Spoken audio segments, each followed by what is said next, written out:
Hi, everyone. It's Ariana Newcomer, host of Reclaiming the Wise Woman Elder for the Healing of Earth. And today I have with me Marguerite Rigoglioso, who is a dear friend and mentor of mine. So thank you so much, Marguerite, for joining us. You're welcome. Thank you for having me, Ariana.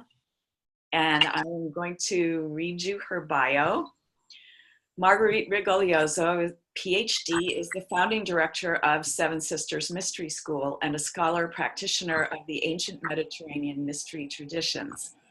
And I've studied with Marguerite for many years, and last year I took her Dove Oracle Priestess training. So I am very grateful for all Marguerite's expertise. She's been a wonderful mentor for me. Combining her background as a university faculty member, spiritual teacher, writer, entrepreneur, channeler, and clairvoyant guide, she mentors others in cultivating their spiritual knowledge and bringing their own sacred calling to fruition. Dr. Rigoglioso also teaches women how to be transmitters of sacred oracle wisdom in service to individuals and the global community I kind of mangled that.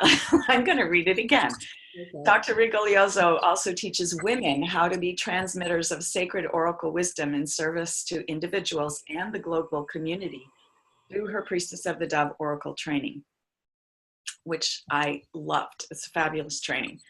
She is the author of The Cult of Divine Birth in Ancient Greek and Virgin Mother Goddesses of Antiquity, pioneering books that unveil the mystery of divine birth as an actual priestess practice that has been taking place on the planet for millennia. So Marguerite is someone who has deep and rich and wide experience, and she is a spiritually guided divine being. And so Marguerite, welcome, welcome. Oh, thank you so much. What a beautiful introduction. Thank you.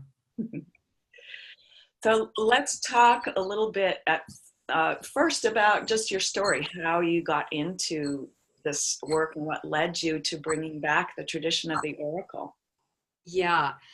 I mean, this story goes back many lifetimes and really many eons. And that's one of the interesting things about being alive now, is many people are reawakening to that idea that we've had so much time in various types of incarnations. But, you know, in this lifetime, my pivotal point was the death of my mother when I was 10 years old. And that connected me with the death mysteries. And it connected me with the whole idea of the other realms and where the soul, where does it go? And so, you know, from there, I mean, it's been a journey of descent, ascent, discovery, insatiable curiosity about the mysteries. And it led me to study at the California Institute of Integral Studies, women's spirituality. It led me to do goddess work, goddess rituals with groups, various groups in the Boston area before I came to California and then here. It led me to sacred medicine work by one of my first teachers, Robert Owings, who helped me open and understand the reality of the other world beyond the veil. And it's led me to medicine work. It's led me to getting training in clairvoyant seeing. And it's led me to teaching in academia about all of these topics from the academic and experiential perspectives. And then it led me eventually to create my own mystery school, as you mentioned, Seven Sisters Mystery School. And that's where all these threads of the braid have come together at last, allowing me to bring this background of academic information, the experiential work that I've done, and this continued growth path that I'm on. I'm constantly folding in and folding in and folding in this information. And I think, you know, we're always led to where we need to go by sort of looking at places in the world or histories in the world that intrigue us, because that's where our past life information is. And so I was always intrigued by ancient Greece and the oracles and so forth. And so what I realized over time, studying the oracles of Delphi and Dodona and elsewhere in my dissertation work, I realized I was going back into my own deep past as an oracle, and that one of my missions in this life was to awaken the oracles again. I mean, they have never gone totally dormant, and there have been many women and men and people of all genders that have been transmitters of divine wisdom throughout time, and particularly in indigenous cultures. But now what's happening is we're seeing a much larger awakening of the oracle in the West, with contemporary, postmodern women, Western women, who are understanding that they have access to all divine knowledge. And so let's hone that access and help transmit that information to the world that is so needed. So that's where I am today. And of course, I'm always exploring new topics and new things. You mentioned virgin birth has been one of my areas, and I'm more and more going into the realm of fairy energy and that interdimensional realm, what it means for humanity. I'm going more into the holy womb chakra, what that means for humanity. So it's a constant evolution, and I'm always bringing in that information to all of my teaching and my service to clients as a one-on-one oracle or reader or healer for them. Yes. And those of you who've been watching these interviews know that this is one of the things that I look for in anyone who is my mentor. And I am blessed to have so many of my own mentors be present on this summit. But one of the things that I deeply appreciate about any mentor and about you, Marguerite, is this continuing to do your own work and being able to own up to, oops, I was in my shadow there for a while, and okay, so let's take a look at that, and let me talk about it, and let's do this over, or whatever. It's that willingness to be authentically who you are in all of those aspects. And one thing I appreciate too about your teaching is your honoring of the shadow, and having that always be present, and something that we need to honor and love as much as we honor the light. And because spiritual people can get stuck in this, we have to only look upwards toward the light, and everything in the dark is bad, and we have to just raise our vibration, everything low vibration is bad, and it's actually not it. Right? We're here to be, yes, divine beings, but we're also here to be wholly human. Yes. At the same time. Yeah, well, I know that one of my mandates in this lifetime is to clear up a lot of karma, and I have a lot of it to clear up because I have had quite intense incarnations. I'm one of those people that was the bad guys in one form or another. And so I also realized that the deeper lesson of my soul was that I wanted to go through all of that to know both dark and light, in the realm of duality. And so a lot of my work in this lifetime is, continuing to do the healing that would lead to the imbalances, and continuing to do the honoring of the darkness as the light in the yin and the yang, continuing to help women honor that shadow in themselves and others, because that shadow element is what can always creep up behind you and go, whoa, and come in and sort of disrupt any group, or, the highest, most elevated, supposedly group can get gripped by these energies if we don't understand what they are and how to work with them appropriately. Sometimes it's honoring, and sometimes it's bidding them adieu and learning how to do that, with integrity and compassion. So, so many things go together. The emotional and the shamanic realms really go together with this topic. Yes, and that's a perfect lead in to one of the things that we are planning to talk about in this interview, which is the shadow side of mentoring, the shadow side of the woman elder, and this archetype of the wicked stepmother and the wicked queen, who's always trying to get the younger one. And so let's jump into that conversation. Yeah, this is so important, and it's so important to look at it with wisdom and compassion, because it is ultimately what gets us and prevents us from being able to really move forward in a constructive way as women in a group as a whole.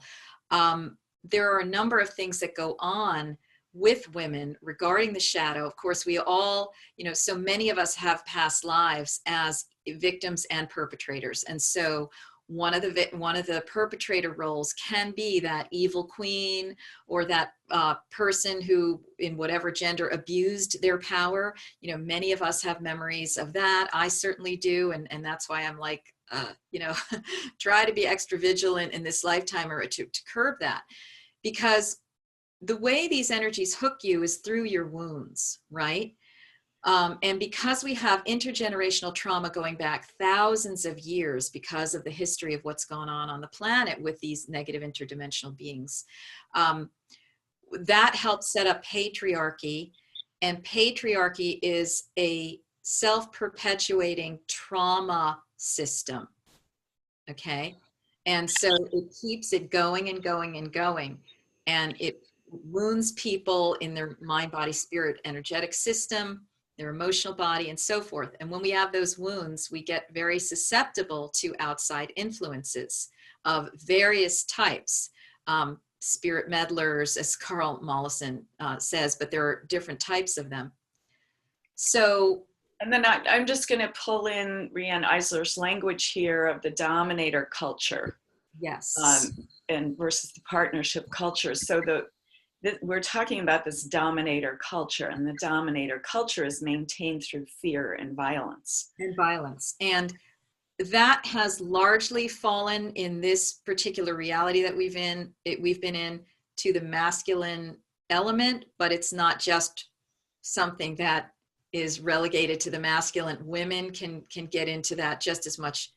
And that's what we see happening when right. we get into mentorship situations and group situations. And what happens? The wounds come in. What do they look like? They look like jealousy. They look like regret. They look like bitterness.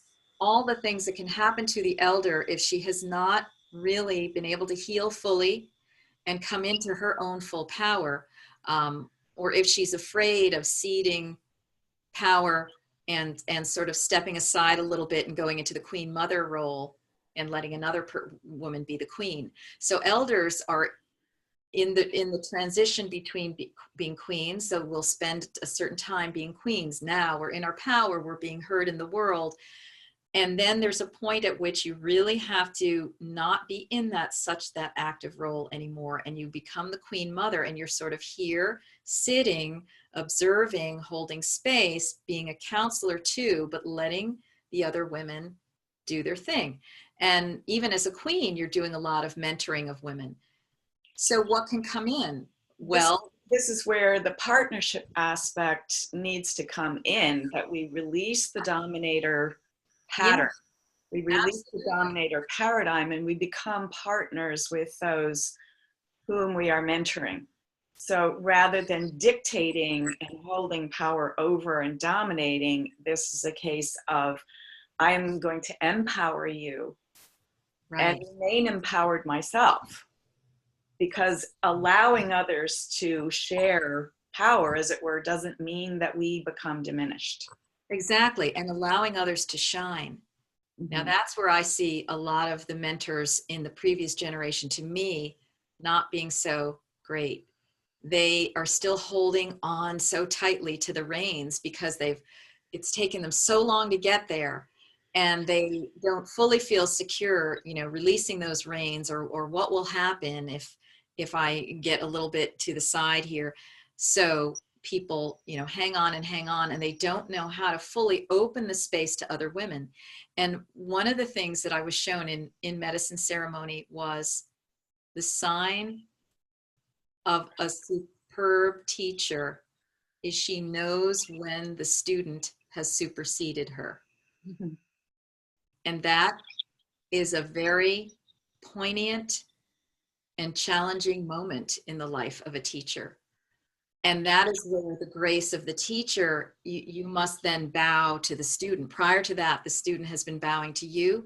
Now you must bow to the student. And that takes courage and trust, because in patriarchy, we're not supported in ceding any kind of shining light to other women, because that means again, like you said, we're going to be diminished, and we go into the fear of, okay, I'm older now, I look older, I sound older, I don't quite have the energy, I'm going to be thrown away, you know, so I need to entrench myself even stronger into this queen, and no, I can't really let anyone around me shine brighter than me, you know, the wicked stepmother type thing of Snow White, like that is the epitome of what happens to women under the male dominator system. Okay. And so what it takes is the elder woman. And you had asked, you know, how do I see a wise elder? How do I aim to become a wise elder? It's always doing the inner work. It's always doing the inner child or inner parts work, and understanding what is getting activated for me, what is getting triggered for me if I do see a student have a mind of her own, or go and shine, or create something that looks, you know, bigger, even bigger than what I'm doing, or, you know what I mean? And so, but these are the places we need to go to, like, open into trust and love, and that there's enough for all of us. Yes.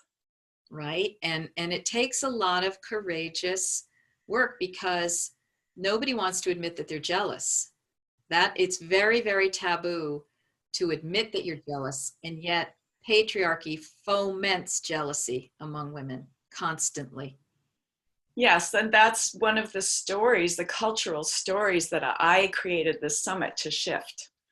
So that as wise elders, as younger women coming into elderhood, we can change that story, that I have to be this, and that we can come into partnership. And women are doing that. We are sitting in circles together, and we are creating that kind of atmosphere that now can allow us to actually be wise women elders without being the wicked stepmother. We can release that archetype, Yeah. as an old story. Yeah. And we can change our cultural story.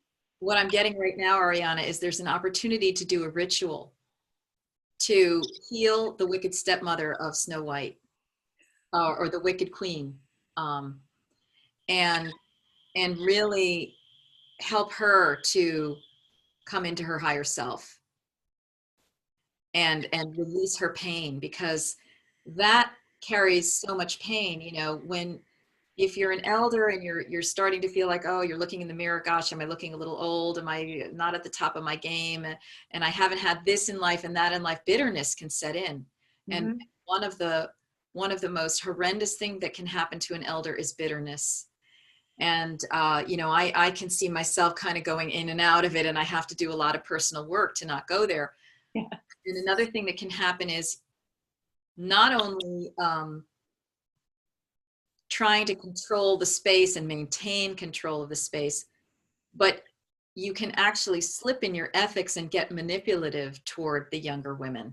And, you know, I can see that I need to be very careful with women and how I speak to them, what I talk to them about, even how I give feedback, because one little slip could really be wounding. And I'm not saying that I haven't wounded people. I have actually made horrendous mistakes. And you know, and I've helped women recover from manipulative situations with elders, be they women or men. Yeah. Gurus, you know, so many women have fallen prey to the guru system, where then they ended up getting basically seduced by the guru. I mean, how many clients have I had like this? And then they realize this was a whole scam, that the guru was doing this with everyone. And Yeah. so on the male end, and on the female end, it can be subtle manipulation, like, okay, no, that idea is wrong. No, you don't get to have that idea. Yes. It is dangerous. That manipulation is a thing that we had to create because of the dominator system, and because of being the inferior sex, the inferior gender. That was the way in which we got places, was by manipulating. Yeah. And I remember reading a thing in the New York Times of a woman who was from, I think, an Arab nation originally, but grew up in Sweden. and then moved to France, and then moved to the United States. And she wrote an article about the differences in sexual expression. Wow. Talking about sexuality in Sweden, it was, you could just talk about whatever you wanted and it was fine. Everybody was fine with it. And then she went to France and the women were very subtle. There was no overt, I want sex now, please. It was, you've got to softly seduce the man, and French men are nonplussed if a woman just flat out asks for sex. And then in the United States, there's so much shame still around it. Yeah. Yeah. So all these things are operating, and the whole beauty mystique and the idea that you lose beauty as you age is a terrifying program that most women carry.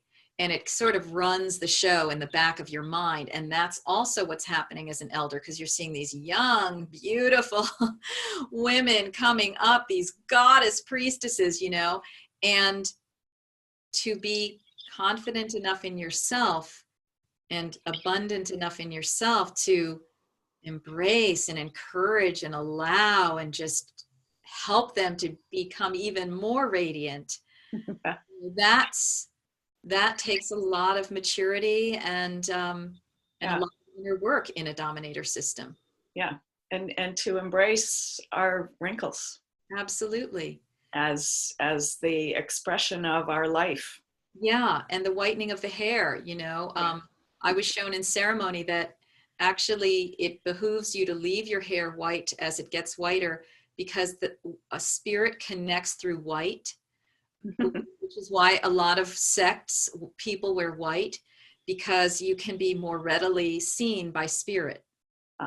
And so that with the whitening of the hair, you're getting at your crown, you're getting ready to have more of and more and more of an engagement with spirit until finally you emerge into the spirit realm entirely and leave this garment. Yeah.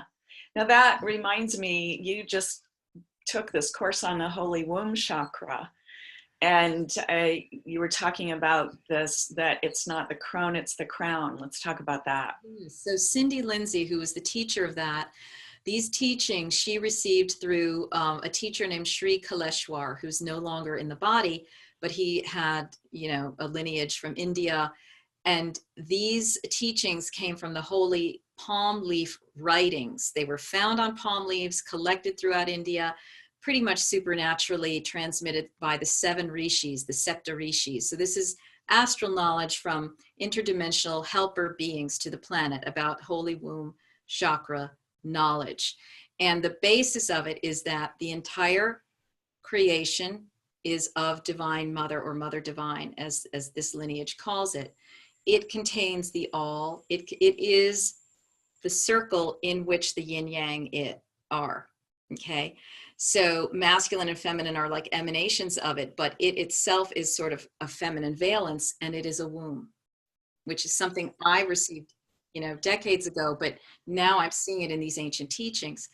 And this womb of Holy Mother Divine can be accessed because we all have holographic access through our own womb chakras, people of all genders. And this was very much emphasized. It's not just women, it's men too, and all genders. You can access the holy womb point in yourself. That holy womb point leads to the holy womb point of your birth mother. So there's reconciliation that has to happen with your birth mother. And then through your birth mother, you access the holy womb of all of creation. Okay.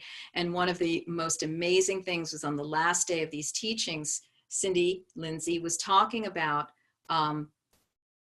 she doesn't like the word crone. She likes the word crown. It's like moving from crone to crown thinking, because really we are being crowned at this stage. And again, the white hair is the crowning of the crown, literally the crown chakra, right? And so she gave a very inspired teaching from these Septa Rishi transmissions about the elder woman, that hardly is it a time of wizening. Yes, even though you may feel slower in body, or, you know, more mindful in movements or whatever, even as your body may be shifting and changing, there you still have the vitality of your holy womb chakra. You can use that to access Mother Divine, to pull that energy through you, to be a huge healer in the world through all of the practices, the mantras and the yantra drawings of this system. And you still retain the power.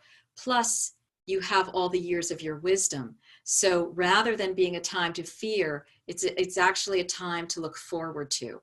It's a very vital, vital time.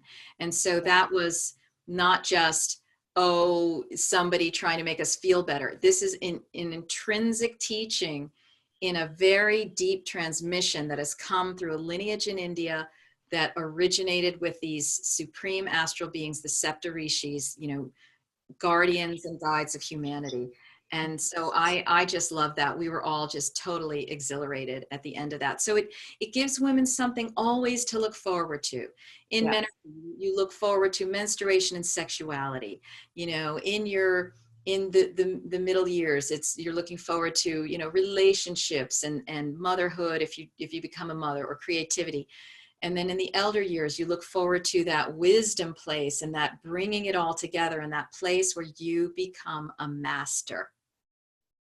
And Yes. that's what an elder can be. An elder can be a master. Yeah, and this is another thread that's pulling through all these interviews, is the weaving together of our experience into what we're doing now. And you were talking about that at the beginning of this interview, bringing together, weaving together all these pieces of things that you've done in your life into the work that you're doing now, which is so beautiful. And so you've received this information that now is the time of the elders. So tell us more about that. Yes, so now is the time of a lot of things. Now is the time of the oracles, you know, for women, men, really, and everyone to be receiving and delivering the divine information. Now is the time also of the elder, the rebirth of the elder. It's the time of the feminine, the rebirth of the feminine. All things that have been dismissed, denigrated, repressed, distorted, and so forth, because they have power, are what is flowering once again. And that elderhood, restoring the women elders and the male elders, but in particular, you know, we're talking about women here because we've got the double whammy of being denigrated for being older and female. So now, you know, both of those things are having to come up because there is the real power, right? 13 indigenous grandmothers know that. All the traditions around the world knew that the elders were where the power was, and that the elders are the ones who are holding the container for the whole culture, right? So we're coming into awareness and awakening of that again. And I think that as we continue to shift our consciousness, our beliefs, our awareness through things like what you're doing, you know, through the inner healing work, through coming to see our bodies in a different way, through seeing the beauty of the elder body, right? All of these things are part of it, as we understand that it takes time, it takes a lifetime to get truly wise. It takes a lifetime to draw all the threads. You know, you might be 10 years with one thread, 10 years with another, then you bring them all together. That is something to look forward to. So we really are, this really is a time of the reemergence of the elder, because our society needs it so much. And it's our responsibility to be as clear and healed and wise elders as we can, and as compassionate and loving with ourselves and others. Yes. And this reclaiming of the beauty of the elder body, it makes me think of the goddess figurines that have been dug up out of the ground from the ancient goddess worshiping civilizations. And in most of the articles about them, they're called fertility figures. But as you look at them, having been pregnant, I can tell you that's not a pregnant body, that's an elder body. That's kind of what mine looks like now.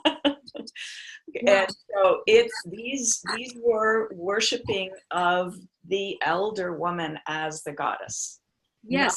Not the young pregnant woman as the goddess. Right. The so-called Venus of Willendorf is really the crowned elder woman. Mm-hmm. And in fact, she's got those cornrows on her head or whatever it is, that can be seen as her crown, you know, it's an emphasis on her crown chakra. So yeah, and that weaving of all the chakras together at that time in life. Mm-hmm. Yes. So, of course, we could talk all day. There's so much, and I just love always being in conversation with you, Marguerite. You are a treasure in my life. So thank you so much. And you do have a free gift for our listeners and viewers, and there is a link underneath this video that you can click on to receive that free gift. And then you want to talk a little bit about that, and also you have a webinar that they can. Yes. So, yes. So under there, you're going to be led to a page that will give you a bundle of audio recordings, and the bundle is called Enter the Mystery Teachings. And in there are 3 recordings of me in conversation, in interview conversations, audios. One is, what is this virgin birth business all about? Virgin birth as a yoga that women knew how to do for thousands of years, and really, and still some porters are, in order to bring a certain vibration of being onto the planet, an avatar. My research there, why women need a goddess who looks like us and how it benefits men too is another conversation that I have. The emergence of the divine feminine. What is happening? Why is this feeding us? And then the third one is signs you may be a priestess or authentic priest, and why the world needs you now. So these are all very inspiring conversations that are free when people opt in for that. And then under that, I'm going to be having my webinar called Women's Spirit Power in the Ancient World. And these are 3 signature slideshows of my research, very inspiring, about priestesses of ancient Greece, what they were all about women's sacred use of hallucinogenic medicines in antiquity and how they were the purveyors and preparers of that, and what that did for human consciousness. And then the African Amazons as real warrior women. So that is available for 2 different options. One, the webinar alone, and one, the webinar with a reading with me. And it's all very reasonably priced. So that they will see when they go to that link as well. Wonderful. So, and part of this, just want to finish with the return of the oracles. One of the things that we've talked about, and I've taken a number of Marguerite's webinars and done personal work with her, and she is a treasure. So I recommend that you do go and check those things out. Also, the oracle as an elder woman. There are so many images of those Delphic oracles as young women, and we've realized that was after the men took over. Yeah. That younger women would have been easier to manipulate. Absolutely. The more I've done this study, I realize that was a phase to manipulate those younger women into channeling, wisdom of higher dimensions. But really what you need is the elder sitting there delivering this information, because she brings her life wisdom to the stream of higher self information that's coming in. And in the later period, they had the return to that older woman at Delphi. She had to be minimum of 50 years old. And as I am seeing the oracle women around me, I'm seeing that the ones who have the most power are the elder women, 45, 50, 55, the ones who have lived and who know how to weave in that higher self information with their personal life wisdom. This is all a part of being the oracle. It's not just being a mouthpiece. Okay? Yes. Yeah. Oh, beautiful, wonderful. I think we'll have to end there. So thank you so much, my dear Marguerite, for being with us on this summit. You bring such a valuable and important perspective. Thank you, dear. And I'm so glad you're doing this. And I'm really in awe of this creation that you're putting forth. So bless you. Thank you.